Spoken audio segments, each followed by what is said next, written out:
Então, pessoal, vamos falar aí sobre o debate eleitoral para a presidência da República do segundo turno, primeiro debate presidencial desse segundo turno, que foi realizado pela Band, terminou agora há pouco, estou gravando esse vídeo aqui logo depois de assistir ao debate. Adianta aqui que foi um debate assim, bem mais ou menos, né? Não tem aquela quantidade de candidatos interessantes que soltam pérolas, fazem coisas engraçadas assim, não levam tão a sério a disputa porque sabem que não vão ganhar, então não tem muito daquela diversão que a gente gosta de ver, daquela baixaria, daquele barraco, mas tem alguns pontos interessantes aqui pra gente falar a respeito desse debate. Vamos conversar brevemente sobre as minhas impressões a respeito do debate eleitoral presidencial do segundo turno realizado pela Band entre Luiz Inácio Lula da Silva e Jair Messias Bolsonaro. Desde já peço que você deixe o seu like e o seu comentário neste vídeo, se inscreva no meu canal se você ainda não for inscrito, considere se tornar membro patrocinador do meu trabalho com valores a partir de R$ 1,99 por mês. Você também pode clicar no botão Valeu Demais aí embaixo,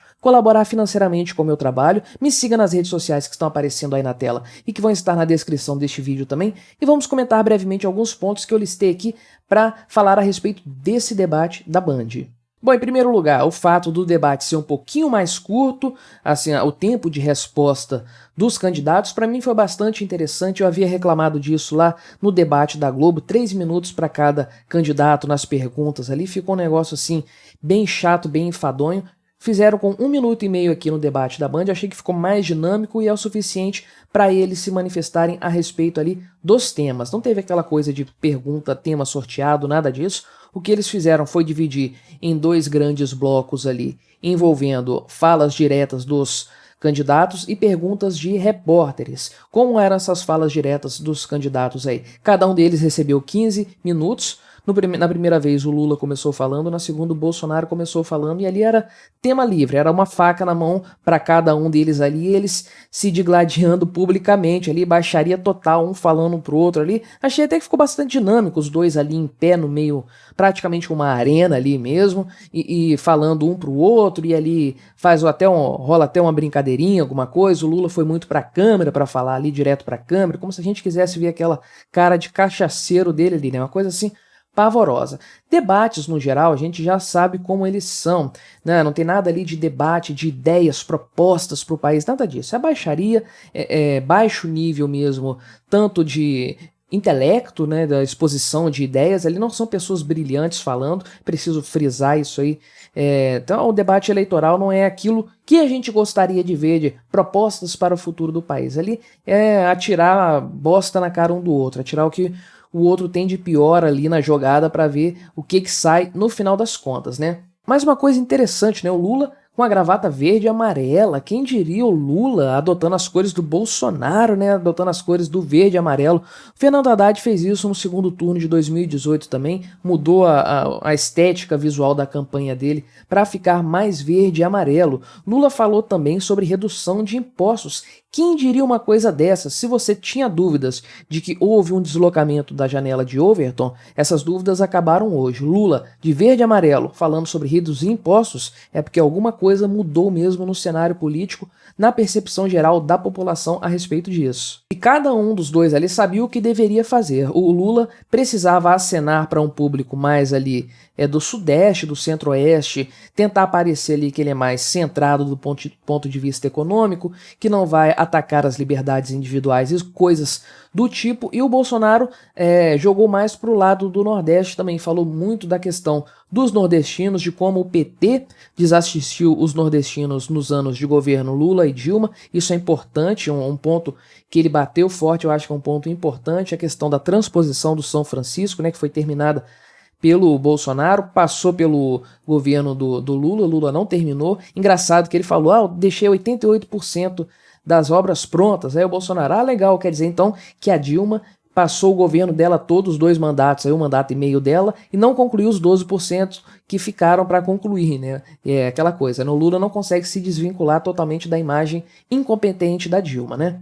Acusações de mentiroso de um lado para o outro, o Bolsonaro chamou o Lula de mentiroso, Lula chamou o Bolsonaro de mentiroso, falou várias vezes que o Bolsonaro é cara de pau, o negócio ali foi bem baixo nível, bem Sônia Abrão mesmo, foi desse padrão aí para baixo. O Bolsonaro não deixou de mencionar o caso Marcola, né, que é um tabu nas redes sociais agora, não pode falar disso aí da ligação entre o PCC e o Lula, o Xandão não gosta que fale disso, mas o Bolsonaro tocou nesse ponto e falou que 4 em cada 5 presidiários que votaram no Lula, né, o candidato preferido nos presídios brasileiros. Uma excelente sacada do Bolsonaro ter colocado isso aí. Agora que temos um segundo turno, né, que já houve um primeiro turno e a gente tem essas informações, foi muito inteligente da parte dele utilizar isso. Já o Lula bateu muito na questão da vacina, na questão do Covid, falando que o Bolsonaro não teve pena das pessoas, ficou imitando gente passando mal, não foi no enterro de pessoas, mas foi lá no enterro da rainha, aquela bobagem que a esquerda tem falado bastante. O Bolsonaro precisou lembrar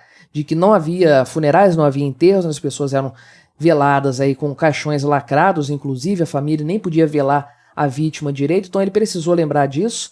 E precisou lembrar também que foi o Lula que tem um vídeo dele na internet, dele agradecendo a Deus pelo Covid, né? Não foi o Bolsonaro que fez isso. Quem fez isso foi o Lula. Foi falado muito sobre o Auxílio Brasil. O Lula até cometeu a gafe de confundir auxílio emergencial com o Auxílio Brasil. O Bolsonaro não perdoou também.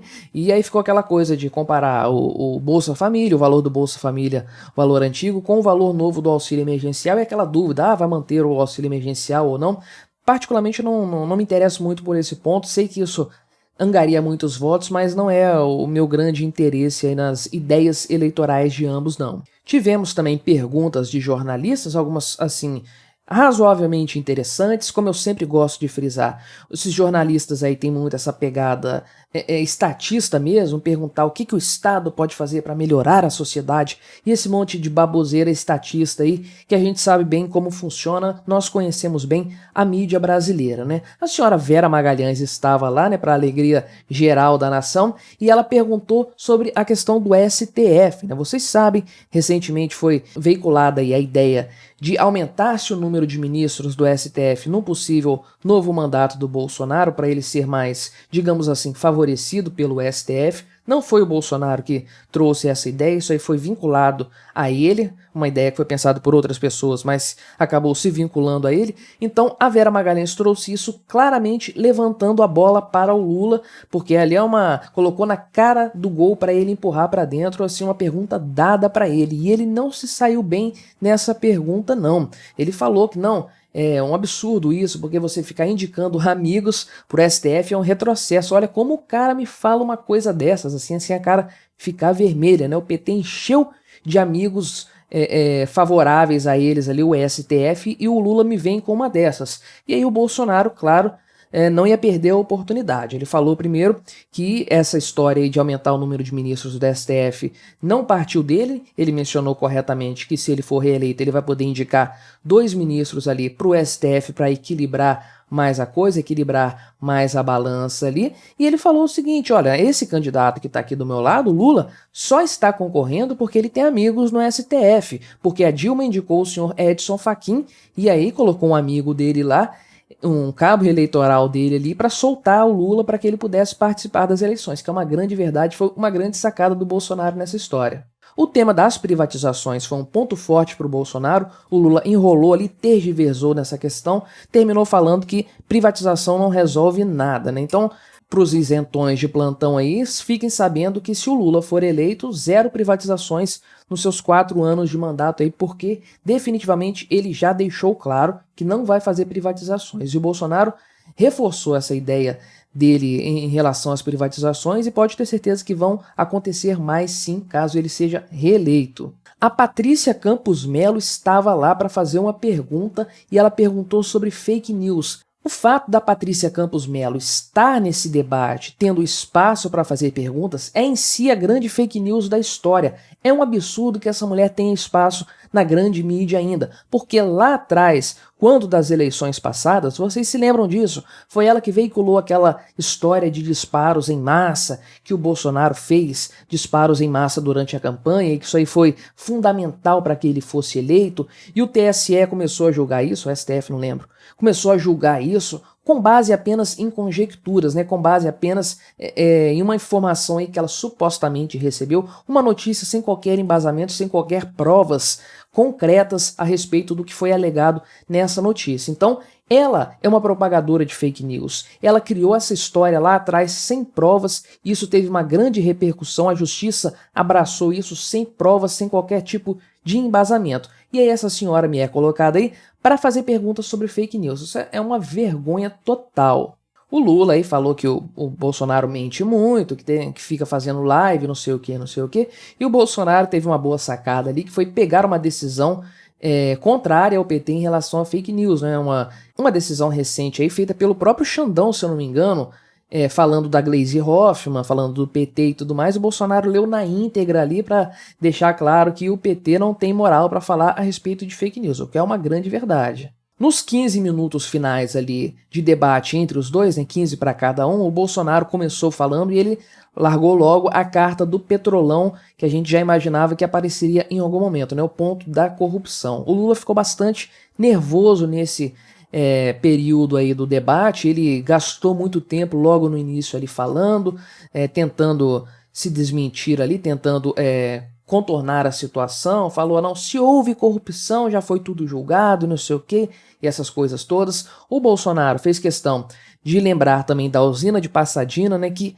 na minha opinião, é um crime terrível que foi cometido pelo PT. A Dilma deveria ter sido presa pela compra da usina de Passadina se o Brasil fosse um país sério. Infelizmente, o Brasil não é um país sério, né? Mas o Bolsonaro fez questão de lembrar disso aí, fez questão de lembrar que na Venezuela tem metrô, né? Bancado pelos cofres brasileiros, porque o Lula abriu os cofres do dinheiro público aqui brasileiro para irrigar as ditaduras latino-americanas, coisas que os ditadores de hoje esperam que aconteça também. Os amiguinhos, os presidentes amiguinhos do Lula estão doidos para que ele venha essas eleições para isso, e o Bolsonaro fez questão de lembrar disso aí. Lembrou também da amizade do Lula com o Daniel Ortega, perseguidor de igrejas, perseguidor de religiosos, de padres, de freiras, que impediu mais recentemente uma manifestação pública evangélica também, inclusive, e o Lula acabou ali meio que se enrolando nessa história, não desmentiu que ele é amigo do Daniel Ortega, ficou ali uma coisa meio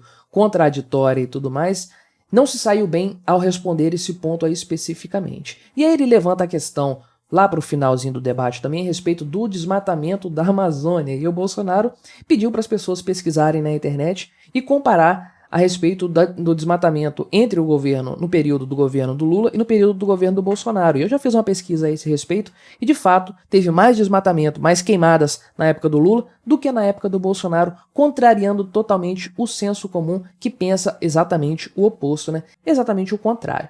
Pois bem, o que eu acho, no final das contas, desse debate? Foi um debate, assim, meio morno, não teve um grande momento, não teve um grande personagem. Debates de segundo turno, a gente sabe como que são, essa coisa assim, meio parada, meio assim que não vai para lugar nenhum. No começo do debate você já sabe praticamente como ele vai ser, quais serão os desfechos, transcorridas aí as 2 horas do debate, enfim. Não teve grandes emoções, muito menos grandes debates de ideias. A gente sabe que debate eleitoral não é para apresentar projetos de país, projetos de governo. É para fazer baixaria, para falar mal do outro e para apontar os principais defeitos dos adversários, não as próprias qualidades, não as qualidades do seu plano de governo, né? É uma tristeza, é uma lástima, mas a gente sabe que é assim que as coisas funcionam aqui no nosso país.